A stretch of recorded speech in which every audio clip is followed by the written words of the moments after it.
Warm welcome, dear friends, as we listen to the discourse on Mary Ward's mystical experience. A mystical moment is simply any moment when you are fully alive in the present, embracing all that is happening. This holy moment can only be described as ecstatic, in that your connection to life expands significantly. You feel that life is full of beauty and sacredness.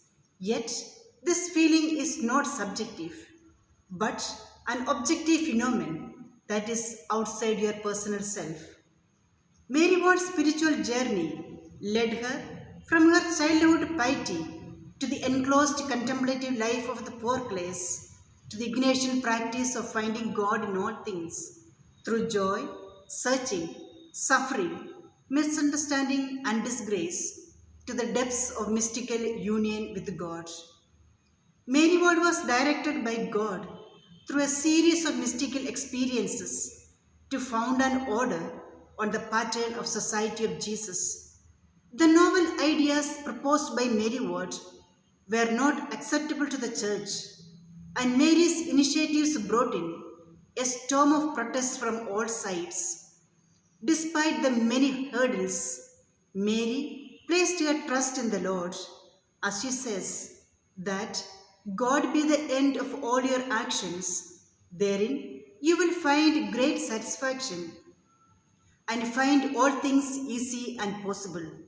The three mystical insights of the Gloria vision, the call to take the same, and the vision of the just soul, can be seen as a trajectory by which the inhibitions of Mary Ward's upbringing gave way to an extraordinary, broad, open vision of a church and society of the future.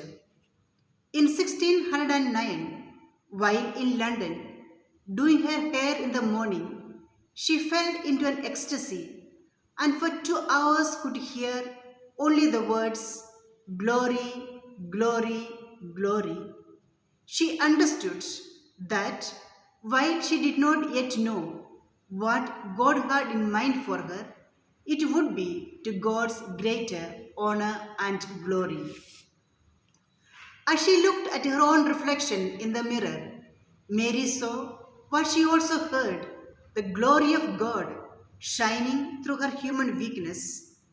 Glory vision reminds us that God's glory is found in human beings, male and female, fully alive and open to service in new and untried ways. In 1611, Mary was in St. Omer, recovering from a mortal illness. She was all alone and in an extraordinary repose of mind when she understood quite plainly by an interior voice in what way she was to organize her institute, contemplation in action, mobility and availability, non-enclosure, and faithful to the spirit of the glory vision. A woman to head the congregation. In 1615, Mary received a vision of a just soul, distinguished by a singular freedom. This freedom renders us apt for all good works. The just soul is represented by a confidence and transparency which makes it possible for us to be such as we appear and appear such as we are, without fear or disgrace. Her vision of the just soul describes the harmony between humanity and nature, in which each of us is called to a life of justice, transparency, and right relationship. Gloria vision meant the quest for the journey. Take the same meant the path for the journey, and the just soul meant the qualities of a journeyer. These three mystical experiences are the founding graces of the Institute. In the darkest hour, Mary Ward never lost hope.